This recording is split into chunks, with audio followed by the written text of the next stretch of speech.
తెలంగాణలో అత్యధిక జనాభా కలిగిన ముదిరాజులకు రాజకీయంగా సముచిత స్థానం కల్పించాలని సీఎం రేవంత్ రెడ్డికి ముదిరాజు పోరాట సమితి విజ్ఞప్తి చేసింది. సోమాజిగూడ ప్రెస్ క్లబ్లో ఏర్పాటు చేసిన విలేకరుల సమావేశంలో సమితి నాయకులు రంజిత్ ముదిరాజ్, భరత్ ముదిరాజ్ మాట్లాడారు.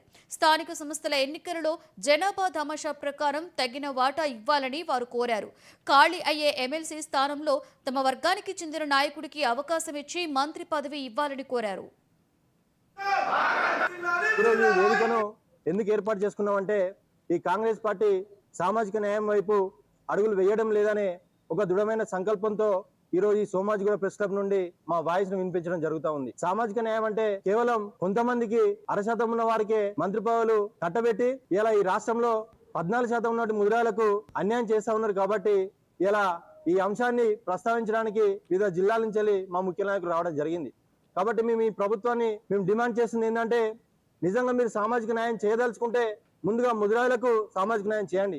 ఒకే ఒక మంత్రి పదవి ఇచ్చి ఇలా చేతులు దులుపుకోకుండా రాబోయే ఎమ్మెల్సీ ఏదైతే ఖాళీ అవుతుందో దాన్ని మా ముదిరాజు ముద్దుబిడ్డ మా అన్న మా సోదరుడు నీలమ్మకు ఇచ్చి వారిని కూడా మంత్రి పదవిలోకి తీసుకోవాల్సిందిగా ఈరోజు మేము ప్రధానంగా డిమాండ్ చేస్తా ఉన్నాం. అదేవిధంగా స్థానిక సంస్థల్లో మా ముదిరాజులకు అవకాశాలు కల్పించాలి. అదేవిధంగా నామినేట్ పదవుల్లో ముదిరాజులకు కనీసం రాబోయే నామినేట్ పదవుల్లో 6 నుంచి 8 పదవులు ఇవ్వాలి.